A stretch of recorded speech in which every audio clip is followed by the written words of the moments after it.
Nginibingelele kuzo zonke izinkalo la okufinyela khona lo mbukiso. Igama lami nguVusi Mavusana. Kwi-channel nje ehamba phambili Mkhanyakude bayayazi nje abaningi bafowethu.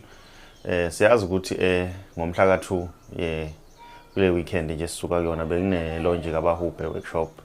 Laphana bafowethu bekonakele laphana bafowethu. Yazi ayikho into emnandi nje ngalento eyenzeka kulabaculi nje ngathini abasemkhomazi ngendlela abasekana ngayo. Bayasekana bafowethu labaculi abafani nje okay angifuni ubaqhathanisa ngoba abaqhathaniseki kahle. Like lasho njalo iThwasa lekhansela kwamanye ama interviews sikhuluma nalo Jaya abaqhathaniseki futhi liqinisile. Yazi into engibhekile laphana kule yalonje kabahubhe bekunezinto eziningi nje ezihlukile ngoba phela siyafunda masihamba. Kuningi nje okuhlukile. Yazi sithe kungena elinye iqembu laphana. Yabo leli qembu leli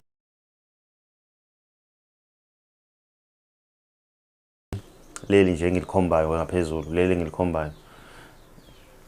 Kuthiwa amabullet. Angiyazi neyodwa ingoma yalo. Elinye futhi leqembu lifike laseka ngendlela eyahlukile ukuthi uma ngabe lizoseka liphathene nesipho. Lize lathi impela kube kuya ngalo ngabe lithenga ibhanoyi lishoda ngamandla. Into enhle ke leyana bafethu beliphethe isipho lapha ngekhathi ngicabanga bekwa amateki noma yini bekuyisipho kodwa lesana. Lapho khona iThwasa lekhansela lagiya ligiyela lesi sipho esiya kuza kwabo. Kuyinto nje enhle nje bafethu. Enye nje enhle. Kuncane khona kodwa nje kuhle. Omunye umuntu engeke ayicabanga ukuthi lento encane ingenza ukuthi omunye umuntu ajabule ngale yandlela. Kube into enhle kakhulu leyana bafethu. Inhliziyo kusuka enhlizweni kahle kube sinamandla mhlawumbe ngabe sithenga ibhanoyi kwazi ba. Siyabonga kakhulu ngesikhathi esisitholile futhi ubahubhe.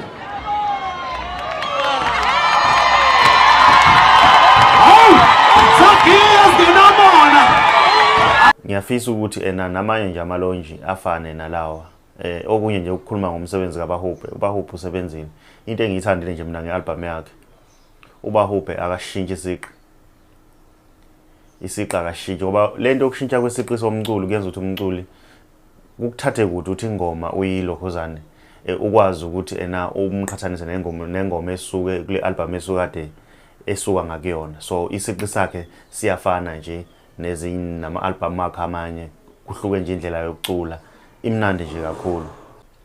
Siyakuzwa lana Vusi ukhuluma ngaleqembu lamabullet. Yeah. Uthini wakho ukuphawula ngalo nje? Mfowethu yazi ngathi nje wentofu yazi ukuthi leli qembu ke ngalibona laphana kwimpucuzeko. Yazi mfowethu kwesinye isikhathi ukuthi uma ukhuluma izinto ezifana nalezi kube sengazi ukuthi ke mhlawumbe uchemile noma khona umuntu okutshelile ukuthi ikhuluma ngayo.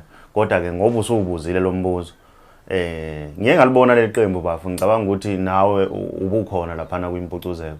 La ngena laphana ngaseqaleni lagida ngendlela esimanga. Mina ngangitshela ukuthi igenge le yaseBackville.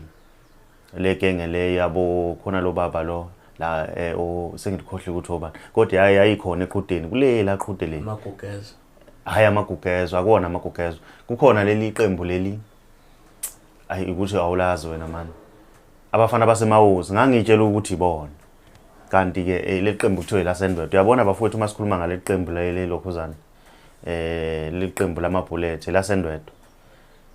Abahleli bemicimbi angeke bayisole uqasha laba bantu ngeke uyisole. Angazi ushaye yodwa ingoma yabo ukuthi bacula bathini. Into engiyithandayo istage nje sabo. Bayashaya futhi laba bantu bayashaya. Siyafisa ukuthi abahleli bemicimbi nje ababukayo le channel ngaba abahleli bombuso amaciko o impucuzeko noma ngabe yipi noma ngabe yona igcwalisa lesibheke kuyona. Babaqashe laba futhi laba abamabullet bayayimisela kakhulu. Yazi ukubona iqembu oqalayo ulibona ukuthi cha sengazuthi iqembu edala nje bavuthwe nje ba right kakhulu. Sisaqhubeka nje nenkulumo. Sise lapho nje bafowethu siyabonga nje kakhulu ukuthi abantu basiseke kule channel. Siphinde nje sibonge nje kakhulu kubantu aba subscribeayo ichannel yakhula kakhulu. abafowethu laba abelaphi bendabuko abakhangisa umsebenzi wabo la, siyabonga nje kakhulu bafowethu beqhubeke bekhangisa abakhangisayo kule channel. Siyacela nje ukuthi abantu bafowethu ke baseseke nje ngendlela abaseseka ngayo. Kuningi esingakwenza bafowethu, mhlawumbe omunye obonayo ukuthi le channel kukhona mhlawumbe okunye esingakwenza ngokwamabhizinisi, ungasithinta nje bafowethu, siyatholakala. Ungakhomenta lapha ngezansi, mhlawumbe sikuphendule, uthole inamba zethu, bese siyaqhubeka nemsebenzi. I-channel nje ihamba phambili. Siyabonga.